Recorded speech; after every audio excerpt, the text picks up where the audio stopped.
everyone, and welcome to today's General Hospital Recap. As always, don't forget to subscribe so you don't miss any of our videos or recaps. Hello there, and this is Justice. Who missed his cue yesterday. Yeah, so he's jumping in today with no cue. Yeah. Okay, he's gonna leave now. Yeah. So real fast, before I get into it, I just want to say the rest of my Montana videos I aim to have up at the end of the weekend, and the E-Catter video that I thought I was going to do Montana, but I didn't do it. So I'll have that up too. And now let's get right to today's recap. Do you want to give the answer to yesterday's last and final trivia? Yes, the answer is Rebecca Herbst. She was a competitive skater before she started acting. And thank you everyone for playing, and thank you so much for all your wonderful comments. I had so much fun. And now I'll turn everything over to Carly. Hi. And I was kind of binging this week and last week, so if you guys have a good read on the week and want to suggest what to vote for this week's, pick something of the week thing, the best of the week, so you can suggest those down in the comments. Oh, I'm so rusty at this. Alright, let's get all the business out of the way. Let's get today's recap. So at Perks, Robert found something on the Crichton-Clark inventory list that he thinks might be interesting, and shows the file to Dante. Dante isn't exactly surprised, but then Robert's like, look what I flagged, and I think they found something intact. I don't know what, but they found something. So Dante calls Lulu and he wants her to come to Perks. And at the floating rib, it's okay. So personally, I don't care, but Maxie's like a fashion person, so I feel like this needs to be pointed out. It's after Labor Day and she's wearing white, and it's Maxie. Like if it was anyone else, I wouldn't say anything, but it's Maxie. So she pointed it out, and I felt it needed to be shared. She wasn't gonna share it, but I am, because I wasn't, because I wasn't sure if it was still a thing. I grew up like with that you couldn't wear white after Labor Day. But I didn't know if that was still a thing. So let us know what everyone thinks about that. Do you care? Like, do you wear right after Labor Day? Personally, I don't care. I wear anything anytime. So, alright, so Maxie and Lulu are having lunch at the floating rib, and Maxie wants to find out what Claudette is up to. Lulu thinks she should leave it alone, but it's Maxie. Right, it's Maxie. Maxie doesn't leave anything alone. So Maxie tells her, look, I feel really bad, but we're probably going to wind up pushing back the wedding ceremony, so you're going to be in your second trimester during the wedding. And Lulu gets really upset and she leaves. So Lulu comes back and Maxie wants to talk about the wedding, and Lulu wants to talk about the wedding, and Maxie's like, yeah, okay, but why are you crying? And Lulu tells her that she's not getting pregnant, and Maxie says that she's here for her. And then Lulu gets a call from Dante and heads over to Perks. So at Perks, Lulu arrives, and they show her the file. And there's something that could possibly be connected to the embryo. They're making us work for it, guys. They're not just going to tell us. We got to wait the whole episode to find out the little smidgen of information. So we have to really work with it. There was a fireproof freezer intact. Your Siri thinks we're talking to her. There's a fireproof freezer intact, but it was empty, and there was a key in the lock, which makes it look like it was opened prior to directly prior to explosion, like someone had taken something out of it and just left it because they didn't care. So there's a chance that the embryo survived. So Lulu's like, yeah, well, I don't know. I have mixed feelings, because it wouldn't be her and Dante's baby. It's an embryo already. Her and Stavros. I know. I know it's her, but I don't know. But it's still exciting. Yeah, I don't know. There's a chance for Lulu to be pregnant. That's all she wants, to carry her baby. Yeah, but with Stavros? I know. Well, I'll have to give it some thought. Whole thing. There's kind of an ick factor for me. Just that's true. It is kind of So Lulu says, well, Helena was there, and maybe Lulu's kind of ahead of herself. She's like, she must have taken it with her, because that's all she had left of Stavros. So Lulu is now putting the cart way before the horse. It is 100 feet in front of the horse. So at the park, Jason and Jake are at the park, and Jason tells Jake that Elizabeth's in the hospital. Jake is like, I didn't know she was working, and Jason's like, no, she got hurt. So she's like, in the hospital. So Jake is worried, obviously, and Jason explains that, they're helping her, and they're going to take care of each other, and they're going to head to the hospital. So he's really good with him. He really is. Yeah. So now at the hospital, there's a serious problem with Elizabeth. hold on to your hats, guys. She is hemorrhaging more than they expected and needs more blood, but they don't exactly have it. So the coolers were compromised, so the limited amount the limited amount they have, they kind of need to, like, you know, spread it out a little bit. You can't just use all the blood from one person, and she has a rare blood type, so it's not like all of it would work for her anyway. So Griffin says that they would need to get more from Elizabeth's family. Problem is, the kids are too young. Right. Audrey isn't compatible, I think they had said, and everyone else is too far removed. So it's a really long shot. And he says that, you know, if they're, so Franco, well, meanwhile, like, Griffin's trying to sign out and leave, and Franco's like, keeps talking to him, and Griffin's like, look, this is what you need to do. And Franco's like, well, what if someone's closer? And he goes, then you need to get them here right now. Like, there's no time. Right now. So Curtis calls Finn. Finn's in the hospital. He gets the call. And Finn is going to get him the credentials as a visiting doctor so he can peek around. Which would have worked, I think, when he first came to town, but he's been in town for a little bit. So, I know. But I know not everybody knows everyone. Like, it was weird when, like, Nicholas and Ava didn't really know each other, because it's like, we all know them, and, like, it feels like they should, but they don't. So town is bigger than we realize, but, you know, well, I'm getting so far away from myself right now. So Naomi runs into Finn, and she asks him how Elizabeth is doing, because she had seen him talking and knows, I think that he knows Hayden or something. I don't remember. So she tells him at the police station. She saw him. Right. Okay. Yeah. So she tells him that Hayden's been charged with attempted murder, and bail was denied because they see her drink with Finn as her going to leave the country, or, you know, leave the state, and so they think she's a flight risk, which, you know, she kind of is. But anyway, well, so she is. He says that she agrees. I mean, that he agrees that Hayden is innocent, and he knows that, you know, she didn't try to kill Elizabeth. And Naomi, that gives Naomi more hope hearing someone else say it, because even though she told Hayden she believed her reluctantly, I don't think she ever really did.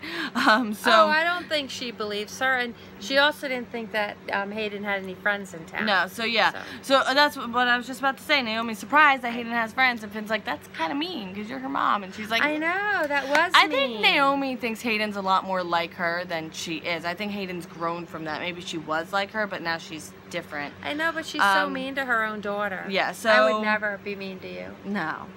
I would believe you. And I didn't try to commit murder. Yes. Alright, I might need that in the future. Thanks. Wow. Okay. I'm just kidding. So she believed that Hayden had nothing and no one left in Port Charles, but now she sees she's not as alone as she thought. Also in the hospital, lots of things happen in the hospital, and we're going to break that down. We have Hospital 2 and Hospital 3. They revisit the hospital a lot. So Franco is considering what Naomi had said to him at the PCPD, and then Jake comes in with Jason, which Jason, you know, absolutely loves when they see Franco. So Franco asks for a word with Jason. So he's finding ways to be more respectful about Jason's relationship to Jake, which I know obviously should be common sense to everyone else, but you know. Yeah, I'm softer on Franco than she is. So I like Roger Howarth a lot more. I know, but Franco is a freak show. Yeah, but I don't want James Franco to ruin my life. So I try to separate him. He's not going to ruin your life. Well, if I let the James Franco just, like, color all of Franco. Yeah, you know, I try to give Roger Howarth, like, the clean slate. Well, he is very worried about Elizabeth, so you have to give him that. And he is trying to think of ways to help her. But he's still a freak show. But go ahead. So he says that if it's okay with Jason, Jake can go to the studio, make a wild card for Elizabeth, and it is. So that was nice. Yes. So while Jake's away, Franco fills Jason in on the more, like, you know, reality of the situation. That's the surgery's taking longer, and there might not be enough blood, and he might want to start preparing himself, you know, to have that talk with Jake. Yes. So then they kind of separate, and Franco grabs Naomi at the elevator, and it was funny because you're like, wow, Franco just grabbed Naomi at the elevator. I was like, cool, Franco grabbed Naomi at the elevator. So Franco tells her that there's only one way for Hayden to avoid prosecution. So he gives her the plan. But now we have to go back to the park. So Maxie is looking at cake designs, and Griffin wants to talk to her, and she's kind of really cold and gives him a hard time, kind of understandably. Yeah, she does good too. Then they're kind of over it, and he says Elizabeth's having critical surgery, so that piques Maxie's interest. So Maxie is still kind of cold to him, and tells him not to pray for her or anything, because, you know, she doesn't want any of that, you know. you know, not exactly 100%. Yeah, so bad karma. He's like, Very look, bad. I wanna talk to you. I want to apologize. He wants to put it all behind him. He knows his silence hurt her and Nathan and let Claudette have a door in, and he wants to make it up to them. And she's like, okay, I have an idea how you can make it up to us. So she says that she feels Claudette has another agenda with Nathan, and she wants to know what it is. And Griffin's like, yeah, you know, I was kind of talking with her about that, but she's not exactly like wants to tell me. So Maxie wants him to seduce it out of her, since there's still a mutual attraction, you know, because of that kiss, and use that to get information. But we'll get his answer later. At the PCPD, Hayden was found to be a flight risk, so she's not allowed to leave. And Valerie is very stern with her. And, you know, Hayden's talking a little bit too much. She kind of exasperatingly says Liz, you know, threw herself down the stairs just to spite her. And Valerie's like, really? A mother of three did that just to get to you? Like, really? It was like, it makes her seem like she's guilty, spouting these, like, ridiculous things. So she really needs to just zip. Yeah, but she then, should be talking. So Valerie tells her to just cut a deal and admit what she did, and I'm like, still day one of the investigation. I know you guys like to get stuff fast, but like, if she cuts a deal and admits, and then it's not her, then the next person, that could be used of reasonable doubt at a trial, so you don't really want to do that. Yeah, so Curtis is there at the PCPD on a job, and Val gets it real fast that he's not there to see her, because she's like, what? And he's like, yeah, I'm not here for you. She's not happy about that. Yeah, not happy at all. Yeah, so he's like, me and Hayden are friends, and Valerie's like, Hayden has no friends. And she doesn't understand why he has to be the one to defend her. And like, look, I'm still a little bitter because Valerie is really acting holier than thou for someone who slept with her cousin's husband. Just saying. Just saying. And it was like, she kind of pursued him. So, you know, it's not like she's not letting that one go. No. Almost ruined Lante. I don't bring it up every time, but like, she was really acting high and mighty for someone who has made a horrible mistake in her life. Like that, you know, Maxie doesn't like overtly judge people. Like, I know her and Claudette, you know, that's going, but like, she admits she made mistakes. Right. But I don't know, Valerie, it was just getting to me. You know, I even did that little emoji at the end of it. Oh wow. Yeah. So yeah, she doesn't like Valerie. You know, but I mean, I'm giving her a cleaner slate. It just you know, it just. I get it. I get it. It almost broke my Lante up. Okay, I love them. I love them. I know. All right, so Curtis checks in on Hayden, and he says he's there for her, and he wants her to walk. He wants her. Yeah. I've had hardly anything. They're so cute. He wants together. her to walk him through what happened, and she's like, I can, but I don't see how it's gonna help anything. She is not hopeful for the future. So, she's a bit negative. Yeah. Yeah, but I can't say I'd be any different, to be quite honest with you. I mean, she is in a bad situation right now. Yeah, I mean, it does look really bad. Yeah, so she goes through all of it, and he tells her that he and Finn are working together, and she needs to trust her friends, and they're going to make sure everything's okay. And what does he call her? He calls her Cupcake. He calls her Cupcake. It's so cute. I love it. I love it. So Hayden, when Valerie comes back in, Hayden's like, you know, don't work too fast to get that sell nice for me, because I might be out of here. And Valerie just wishes Curtis would stay out of it, and just is so exasperated. And Hayden's like, hey, take a step back. Like, he really likes you. You really like him. You trust his judgment when it comes to you. Like, maybe you should be appreciating what he's saying about me, and not, like, you know, getting too far ahead of yourself. So that seems to make her think for a second. Back at the hospital, Finn gives Curtis his ID and tells him to keep a low profile. And then a nurse has Elizabeth's personal effects and is walking by, and Curtis offers to take them to where they need to go for her. And she's like, who are you? Yeah, not a low profile. You doctor, who dis? So Finn's like, hey, Dr. Ashford is from Mercy Hospital helping us out here because we're short-staffed. And she's like, okay, cool, here you go. So Jake, also at the hospital, wants to show Jason the card he made, and he's now, it's kind of sinking in, and he's worried that his mom won't get better. And Franco wants Naomi to convince Hayden to donate out of the goodness of her heart, so that the secret doesn't need to come out. Because if Hayden is a match and donates, Elizabeth won't die, then she's not facing a murder charge, and maybe there's more chance of this getting cleared up. And yeah, so if it's out of the goodness of her heart and they happen to be a match, then secret doesn't have to come out. But they tried that with Julian. Well, I know it wasn't the same, but like, then, you know, they followed the breadcrumbs. I mean, it won't be long until that comes out. Yeah, they'll connect the dots, but at least this way Hayden should step up. Yeah, and now we're at the end scene, which you didn't get to Ooh. see, so this is all, someone definitely didn't fall asleep.